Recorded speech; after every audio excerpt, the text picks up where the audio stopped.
वदे। श्री कृष्ण गोविंद हरे मुरारे, हे नाथ नारायण वासुदेव।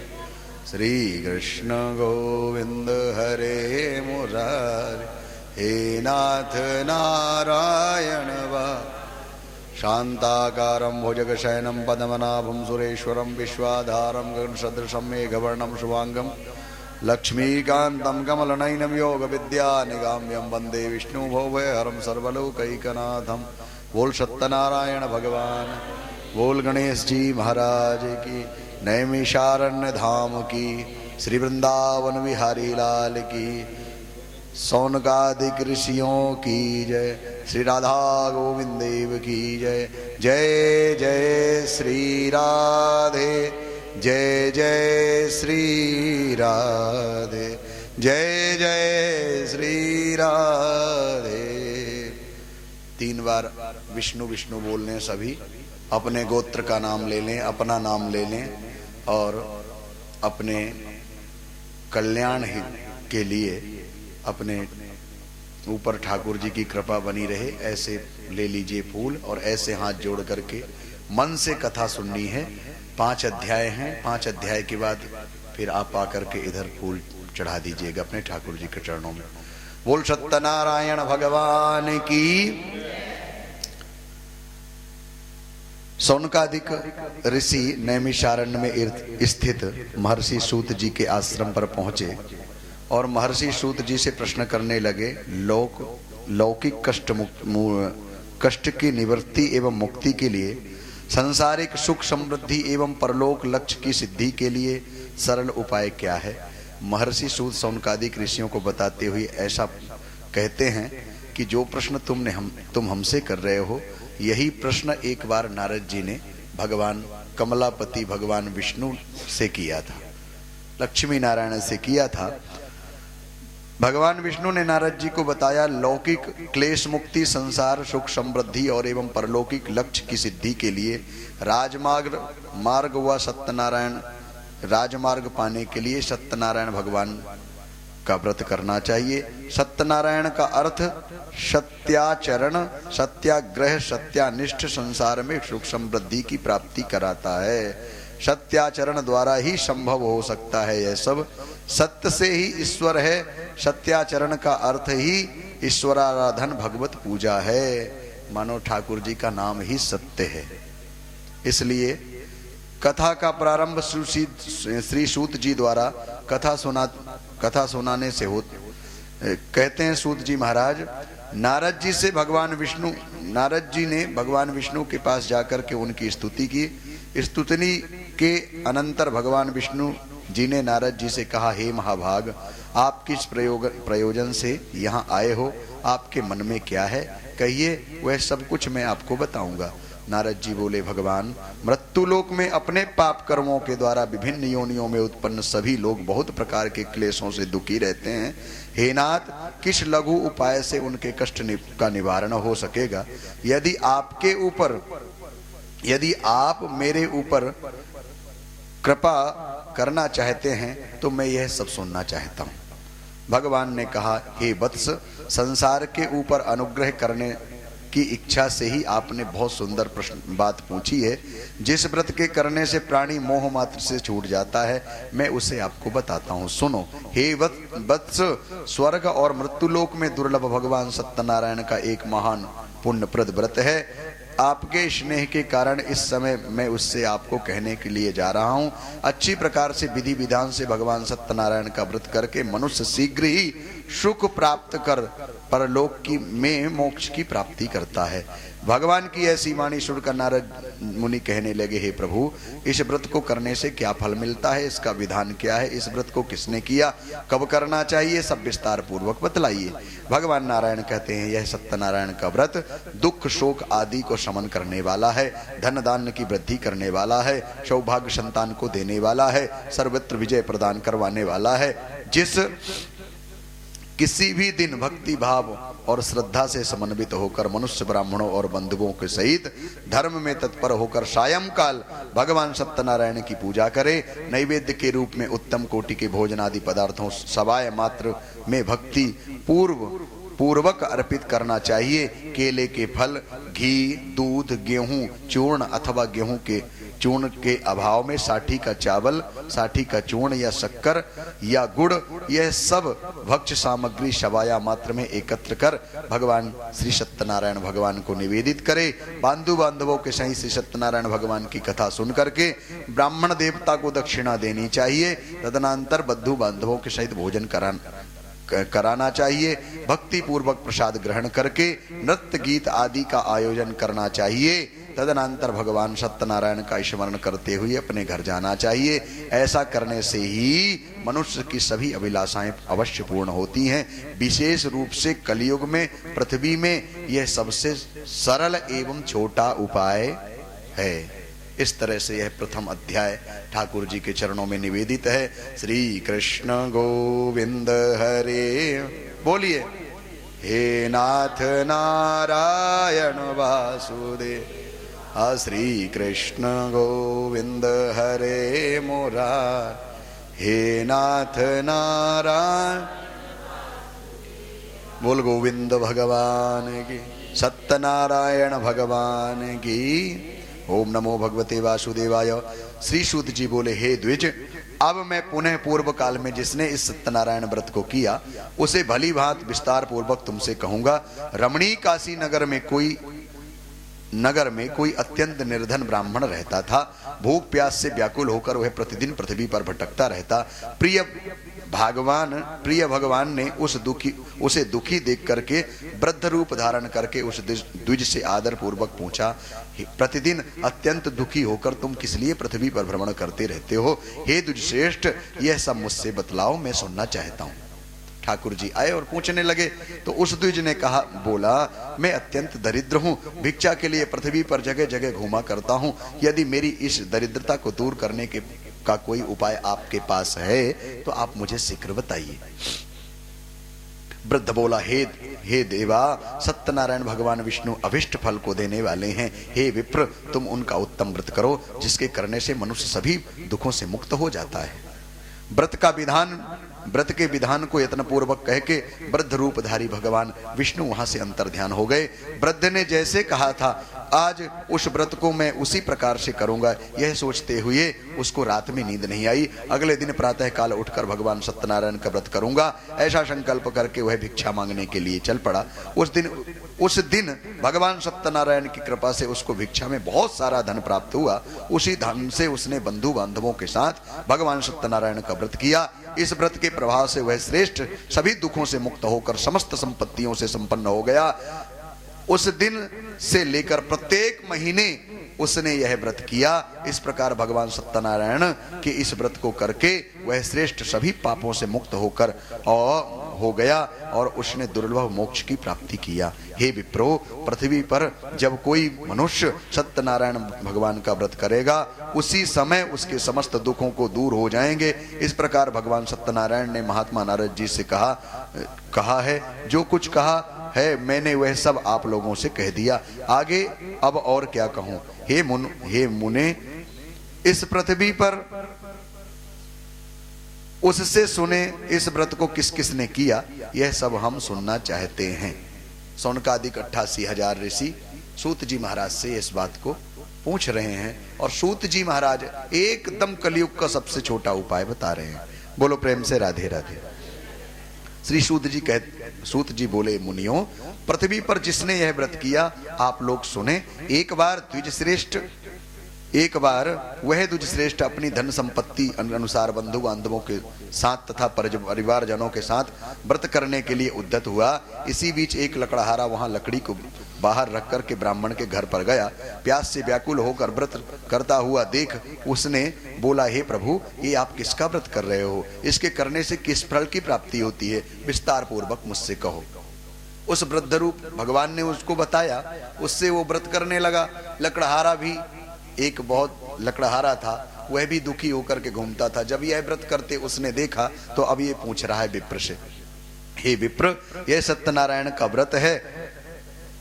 वह विप्र बता रहा है उस लकड़हारे को, और जो भी मनोरथ के लिए इस व्रत को करता है, भगवान उसके मनोरथ पूर्ण करते हैं। यह धन धान्य की प्राप्ति कराता है। जल पीकर तथा प्रसाद ग्रहण करके लकड़हारा नगर की ओर चल दिया।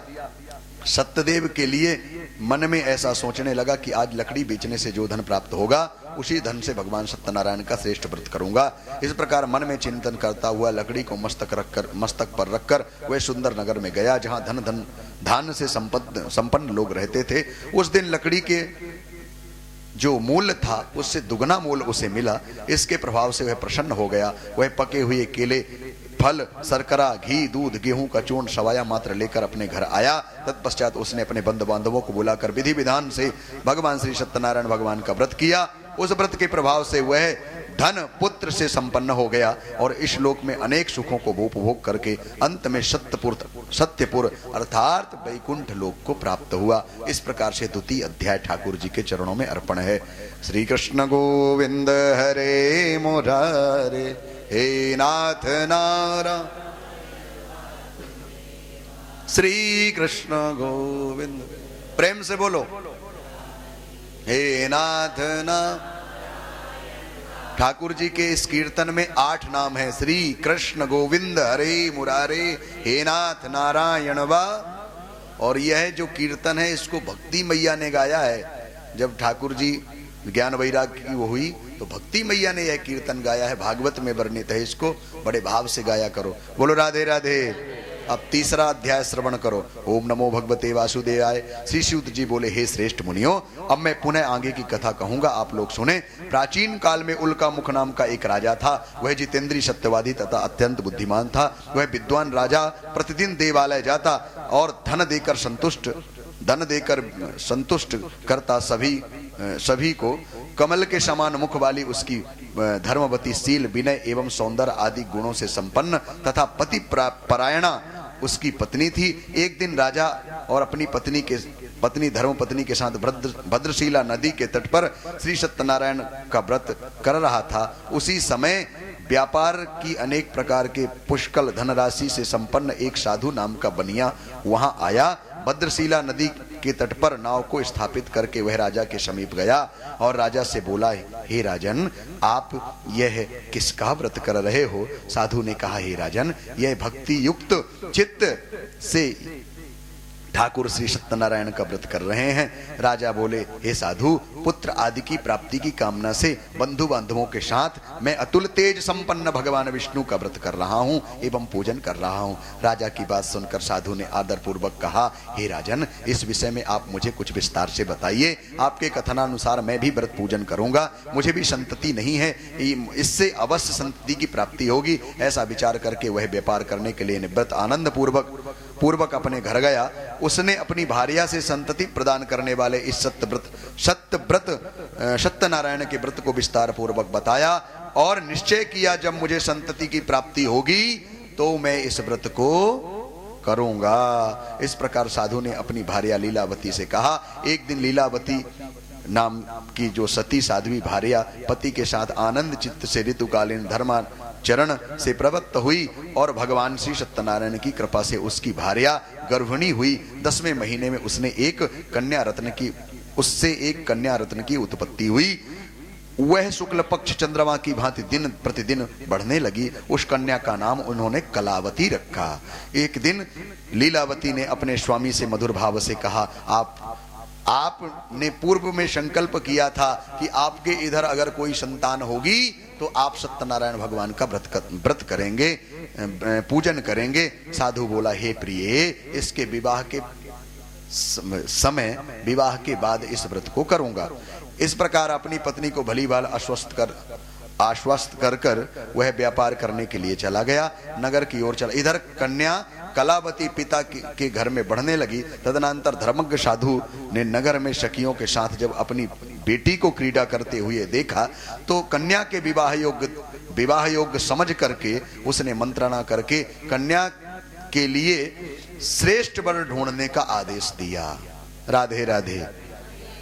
महाराज, अब उसने नगर में भेज दिया। उधर पर उसके जो साथी थे वह कांचन नगर पहुंचे। वहां उन्होंने एक वणिज पुत्र को लेकर के आए और उस साधु ने उस वणिज पुत्र के साथ ही अपने सुंदर गुणों से संपन्न उसको देख करके अपने कन्या का कलावती का विवाह उस वणिज के साथ कर दिया।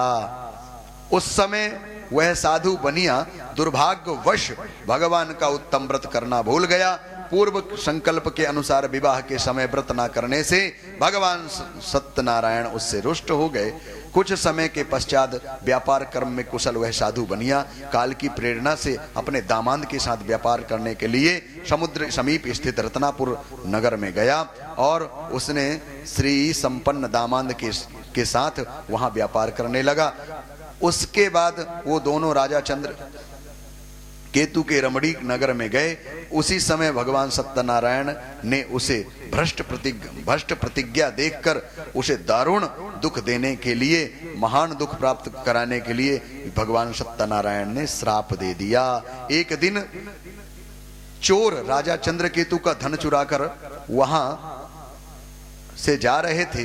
जब राजा के सैनिक पीछे पड़ गए तो महाराज जितना धन चुराया था ये दोनों दामाद और ससुर थे, इनके ही जो नाव थी इनका जो जहां धन रखते थे वहां रख करके चले गए। जब वह सैनिक दौड़ करके आए तो महाराज देखा कि यह धन तो इनके इधर रखा है, मानो चोर यही है।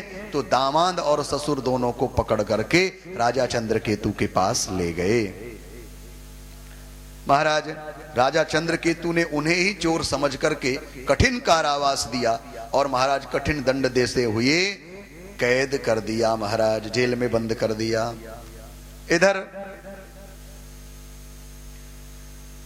इधर महाराज सत्यनारायण के रुष्ट होने के कारण जो धन था घर में, लीलावती के घर में, कलावती के घर में, वो धन भी चोर चुरा करके ले गए। अब यह तो अत्यंत निर्धन हो गई। यहाँ तो ना पति हैं ना दामाद ही आ रहे हैं, पति दामाद उधर जेल में बंद हैं और महाराज इधर पर भी धन नहीं बचा। सो ये लोग भी भटकने लगे, कलावती लीलावती। एक दिन की बात, कलावती कहीं अपने सहेलियों के इधर गई थी। सो उसने सत्यनारायण भगवान का व्रत होते देखा। अब जब वह देखा तो रात्रि हो गई। प्रसाद लेकर के आई तो लीलावती ने कहा, बेटी तुम्हारे मन में क्या है, तुम रात्रि में कहाँ घूमती हो, क्या बात है? तो कलावती ने कहा, माता जी मुझको गलत मत समझना, मैं तो अपने सहेली के घर गई थी, उधर सत्यनारायण की व्रत होते देखा मैंने और मैं प्रसाद लेकर के आ रही हूँ। जब यह बात कलावती ने अपनी मैया लीलावती को बताई तो लीलावती को याद आ गई कि तुम्हारे पिताजी ने भी यह संकल्प किया था, हो ना हो वही भूलने के कारण भगवान सत्यनारायण की ही श्राप के कारण हम लोग दर बदर भटक रहे हैं। महाराज इधर पर लीलावती ने निश्चय किया है और सत्यनारायण भगवान का व्रत किया है। महाराज उस व्रत के प्रभाव से सत्यनारायण भगवान प्रसन्न हो गए और इधर राजा चंद्रकेतु को स्वप्न दिया, ये चंद्रकेतु जो तूने दामाद और ससुर को बंद कर रखा है, असली चोर वो नहीं है, तुम उन्हें छोड़ दो, सुबह सम्मानित करके जो धन लिया है उनका वह प्रदान करो, अगर नहीं किया तो मैं तुम्हारा राज्य धन वैभव पुत्र पौत्र आदि सब नष्ट कर दूंगा। सुबह चंद्रकेतु उठा महाराज और आदर सहित दामाद और ससुर को बाहर निकाला और प्रणाम किया, सुंदर वस्त्र आभूषण प्रदान किए, जो धन लिया था उससे भी डबल धन दे करके प्रणाम करते हुए उनको विदा कर दिया। महाराज अब इधर ससुर दामाद आए तो महाराज क्या किया, बहुत सारा धन लेकर के बोले अब चलो चलें घर को। नाव में बहुत सारा धन भरा और समुद्र के रास्ते, सागर के रास्ते अपने नगर को लौट रहे थे। भगवान सत्यनारायण ने सोचा एक बार और परीक्षा ले लें, तो भगवान सत्यनारायण भगवान बूढ़े ब्राह्मण बन करके आ गए और पूछा, हे बनिया, हे बणिज, तुम्हारे इस नाव में क्या है? तो महाराज इसको ऐसा लगा कि मानो ये धन छीनने के लिए कोई ब्राह्मण आया है। सो इसने कह दिया, महाराज मेरे इधर तो ये जो फूल पत्ते बड़े बड़े हैं, बेलपत्र फूल इत्यादि हैं, ये कुछ नहीं है। महाराज सत्यनारायण भगवान फिर से क्रोधित हो गए, हमसे झूठ बोल गया, सो श्राप दे दिया, जाओ तथास्तु ऐसा ही हो। ऐसा कह के सत्यनारायण भगवान जो रूप धर के आए थे सागर के किनारे जाकर के बैठ गए। जब बनिया अपने दामाद के साथ जिस नाव के पास पहुंचा महाराज, तो देखा नाव उठी हुई है, देखा महाराज जाकर के तो फूल फूल बेलपत्र आदि भरे हैं, एकदम रोने लगा। अरे भाई मैंने, मेरे से गलती हो गई, वह जरूर ब्राह्मणों के अश्राप से हुआ। उसके दामाद ने समझाया चल करके क्षमा प्रार्थना करो। सो दामाद के साथ पहुंचा है महाराज, क्षमा याचना करी है। सत्यनारायण प्रसन्न हो गए और कहने लगे, हे बनिया, बार बार तुझे मेरे ही कारण कष्ट मिल रहा है, तू याद कर, कथा भूल गया, बार बार तू मुझसे ही झूठ बोल रहा है, तू जाकर के सत्यनारायण का पूजन इत्यादि कर। महाराज दामाद के सहित पूजन किया। भगवान ने पुनः उसकी नाव में बहुत सारा धन भर दिया। वृंदावन बिहारी लाल। इस प्रकार से महाराज चौथा अध्याय इधर संपन्न हुआ। तीसरा अध्याय संपन्न हुआ। श्री कृष्ण गोविंद।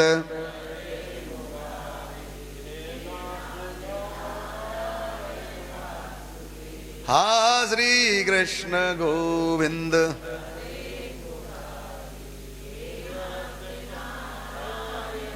बोल सत्यनारायण भगवान की। ओम नमो भगवते वासुदेवाय। श्री सूत जी बोले, हे राजन, इधर पर जब वह ससुर दामाद अपनी घर की ओर आ रहे थे तो इससे पहले ही अपने जो और साथी इत्यादि थे उनको जाकर के भेज दिया घर। बोले जाकर के हमारी पत्नी और हमारी बेटी को अवगत कराओ कि हम धन कमा करके लौट रहे हैं, हमारे स्वागत के लिए आए। हमारे दामाद भी आ रहे हैं, बेटी को भी अवगत कराओ। महाराज जब अवगत कराया पहुंच करके, पहले उसी समय क्या कर रही थी, लीलावती और अपनी बेटी कलावती के साथ सत्यनारायण भगवान का व्रत कर रही थी। महाराज जब यह सुना कलावती ने कि हमारे पतिदेव और हमारे पिताजी आ गए, तो उसने माताजी से कहा, माताजी आप पूजन निपटा करके आना और हम चलते हैं दर्शन करने के लिए। जब दर्शन करने के लिए पहुंची महाराज, तो इससे सत्यनारायण फिर भगवान रूठ गए हैं, क्योंकि प्रसाद का अनादर कर दिया, प्रसाद लिया ही नहीं। और महाराज नाव को ही समुद्र में डुबवा दिया। महाराज इधर आकर के देखा हमारे पति जी भी नहीं हैं और पिताजी भी नहीं है, सब डूब गए। तो रोने लगी है। जब रोने लगी महाराज, तो सत्यनारायण ने आकाशवाणी करी, देवी इस प्रकार से आपने किया है, अगर आप जाकर के प्रसाद पा करके आए, प्रसाद लेकर के, तो मैं सब कुछ पहले जैसे कर दूंगा। कलावती दौड़ी दौड़ी गई और प्रसाद को पाई। महाराज प्रसाद पा करके आई है जब महाराज, तो इधर पर देखा तो सुंदर नाव है, पति भी हैं और पिता भी हैं। बोल वृंदावन बिहारी लाल। तो बणिज बनिया जब घर आया तो अपनी पुत्री के साथ ठाकुर श्री सत्यनारायण भगवान से क्षमा याचना करी और अपनी पत्नी कलावती, अपनी पुत्री लीलावती, अपने दामाद के साथ, बंधु बांधवों के साथ सुंदर उत्सव मनाया महाराज। और भगवान सत्यनारायण की कथा सुनी और ब्राह्मण देवता को सुंदर दक्षिणा वस्त्र आदि प्रदान करके आशीर्वाद लिया महाराज। इससे सत्यनारायण भगवान की हर महीने कथा सुनने लगा और भगवान सत्यनारायण की कृपा से समस्त मनोरथ पूर्ण हो गए। बोल सत्यनारायण भगवान की। इस प्रकार से महाराज 4 अध्याय संपन्न हुए हैं। अब बनिया ने सुंदर कथा सुनी, सो अंत लोक में, श्लोक में तो सुंदर सब कुछ प्राप्त किया और अंत में ठाकुर जी के धाम को प्राप्त किया। बोल वृंदावन बिहारी लाल की। इस प्रकार से चौथा अध्याय भी संपन्न हुआ। प्रेम से बोलें, श्री कृष्ण गोविंद हरे मुरारे, हरे नाथ नारायण। हो श्री कृष्ण गोविंद हरे मुरारे, हे नाथ नारायण वासुदेवा। 5वां अध्याय प्रारंभ हुआ। ओम नमो भगवते वासुदेवाय। श्री सूत जी महाराज जी कहते हैं, ऋषियों, हे श्रेष्ठ मुनियों, अब इसके बाद और दूसरी कथा कहूंगा, आप लोग सुने। अपनी प्रजा का पालन करने में तत्पर तुंगध्वज नाम के राजा ने, उसने सत्यदेव के प्रसाद को परित्याग करके बहुत दुख पाया। एक बार वन में जाकर के वहां बहुत से पशुओं को मारकर बटवृक्ष के नीचे आया, तो वहां ने देखा गोपगण बंधु बांधवों के साथ संतुष्ट होकर भक्ति पूर्वक भगवान सत्यदेव की पूजा कर रहे हैं। यह देख करके राजा अहंकारवश ना उस पूजन में गया, ना ही प्रसाद लिया और लौट करके अपने घर चला आया। महाराज यह करने से उसका संपूर्ण धन धान्य सभी पुत्र नष्ट हो गए। राजा के मन में यह निश्चय कि अवश्य आया कि हमने सत्यनारायण भगवान का अवहेलना किया है। वह गया महाराज, फिर से गोप गणों के साथ पहुंचा और श्रद्धा युक्त होकर विधि पूर्वक भगवान सत्यदेव की पूजा करी। भगवान सत्यदेव की कृपा से वह पुनः धन और पुत्रों से संपन्न हो गया तथा इस लोक में सभी सुखों का उपभोग करते हुए अंत में सत्यपुर वैकुंठ लोक को चला गया। श्री सूत जी महाराज कहते हैं, जो व्यक्ति इस परम दुर्लभ सत्यनारायण भगवान के व्रत को करता है, पुण्यमयी कथा को श्रवण करता है, फल प्रदायी, यह कथा फल प्रदायी है, भगवान की कथा को भक्ति युक्त होकर सुनता है, उससे भगवान सत्यनारायण की कृपा से धन आदि की प्राप्ति होती है। दरिद्र धनवान हो जाता है, बंधन में पड़ा हुआ बंधन से मुक्त हो जाता है, डरा हुआ व्यक्ति भय से मुक्त हो जाता है। यह सत्य बात है, इसमें संशय नहीं है करना चाहिए। इस लोक में वह सभी ईप्सित फलों को भोग प्राप्त करके अंत में सत्यपुर वैकुंठ लोक को जाता है। इस प्रकार मैंने आप लोगों से भगवान सत्यनारायण की व्रत को कहा है, जिसे करने से मनुष्य सभी दुखों से मुक्त हो जाता है। कलयुग में भगवान सत्यदेव की पूजा विशेष फलदायी है। भगवान विष्णु को ही कुछ लोग काल, कुछ लोग सत्य, कोई ईश, कोई सत्यदेव, कोई सत्यनारायण, कोई भगवान नारायण, कोई विष्णु आदि नामों से जानते हैं, कोई राम, कोई कृष्ण नाम से जानते हैं। महाराज वही सब एक ही हैं। सत्यदेव सत्य नाम ही ठाकुर जी का है, इसी में ठाकुर जी हैं। महाराज सत्यनारायण की कृपा से सारे पाप नष्ट हो जाते हैं। हे मुनीश्वरों, पूर्व काल में जिन लोग भगवान सत्यनारायण का व्रत किया, उसके अगले जन्म का वृत्तांत कहता हूं, सुनो। महान महासंपन्न सत्यनारायण भगवान के व्रत करने से दूसरे जन्म में महासंपन्न जो राजा थे, दूसरे जन्म में सुदामा जी का नाम जन्म हुआ और सुदामा जी ने भगवान को प्रसन्न करके, आज सुनोगे सुदामा चरित्र, भगवान से प्रेम किया और ठाकुर जी के इधर 2 मुट्ठी चावल लेकर के गए, सो ठाकुर जी ने आनंद करा दिया। बोल सुदामा जी महाराज की। लकड़हारा, जो लकड़हारा था, वह गुहों का राजा बन करके आया। महाराज राम जी का जो राजा था ना, केवट, जो उस राजा था, गुह नाम का राजा, उसके ऊपर राम जी की कृपा हुई। राम जी की सेवा करके महाराज वह मोक्ष को प्राप्त हुआ। महाराज उल्कामुख दूसरे जन्म में राजा दशरथ बने और श्रीरंगनाथ की पूजा करके अंत में वैकुंठ को प्राप्त किया। और सत्यव्रती साधु पिछले जन्म में सत्यव्रत के प्रभाव से दूसरे जन्म में मूरध्वज नाम का राजा बना और उसने अपने पुत्र को ही आरे से चीर करके आधिदेह भगवान विष्णु को अर्पित करके मोक्ष को प्राप्त किया। महाराज तुंगध्वज नाम के राजा जन्म जन्मांतर में स्वयंभू मनु कहलाए। भगवत संबंधी संपूर्ण कार्यों अनुष्ठान करके वैकुंठ लोक को प्राप्त किया। जो गोप गण थे ना, वह जन्मांतर में ब्रजमंडल में जन्मांतर से ही ब्रजमंडल में निवास करने वाले गोप हुए। सभी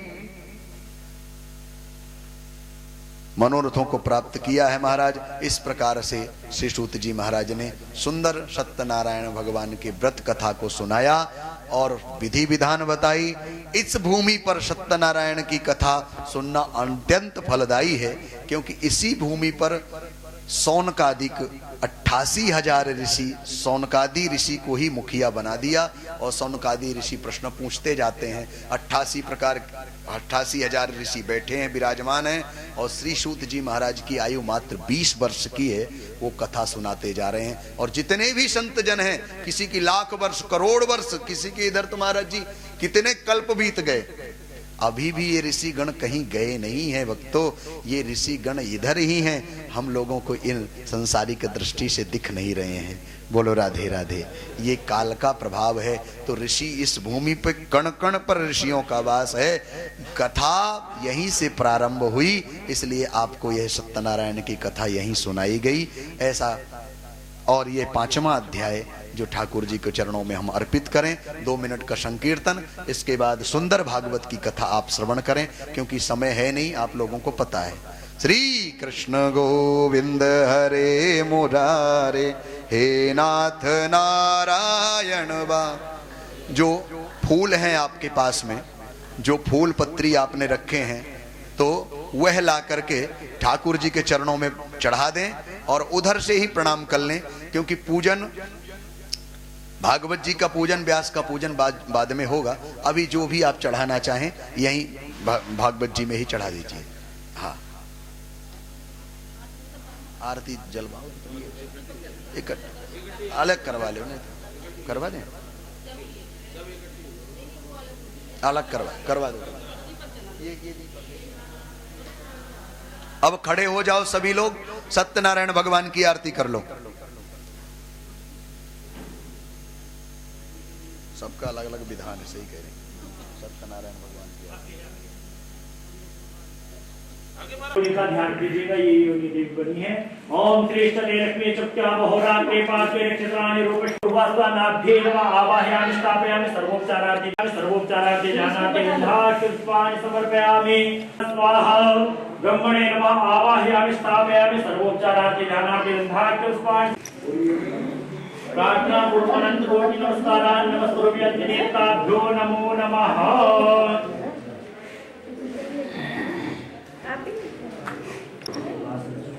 थोड़ा सा जैसे इस मुद्रा में बैठे, स्वाहा इदमग्ने नमः। ओम स्वाहा इदं वायवे नमः। ओम स्वाहा इदं सूर्याय नमः। ओम अग्नये स्वाहा इदं अग्ने नमः। ओम धन्वन्तरे स्वाहा इदं धन्वन्तरे नमः। ओम विश्वेभ्यो देवेभ्यः स्वाहा इदं विश्वेभ्यो देवेभ्यो नमः। ओम प्रजापतये स्वाहा इदं प्रजापतये नमः। बुम्वामहे निधिनात्माधिपति बुम्वामहे दसोमाह जानिक प्रथमा तुम जाति उदम्मा। ओम गणपते स्वाहा। ओम गणपते स्वाहा। ओम गणपते स्वाहा। ओम गणपते स्वाहा। ओम गणपते स्वाहा। ओम गौरी स्वाहा। ओम श्रीमन् महागणाधिपतये स्वाहा। ओम वाणी हिरण्यगर्भाभ्यां नमः स्वाहा। ओम सजीव वृंदाभ्यां नमः स्वाहा। ओम स्वाहा। ओम स्थान देवताभ्यो नमः स्वाहा। ओम देवताभ्यो नमः स्वाहा। सुधाय नमः स्वाहा। ओम स्वाहाय नमः स्वाहा। ओम मात्रे नमः स्वाहा। ओम लोकमात्रे। ओम पुष्टे नमः स्वाहा। ओम तुष्टे नमः स्वाहा। ओम श्रीये नमः स्वाहा। ओम लक्ष्मी नमः स्वाहा। ओम शक्ते नमः स्वाहा। ओम मेधाय नमः स्वाहा। ओम अब इसके बाद ओम तन्नमसे स्वाहा। ओम भौमाय स्वाहा।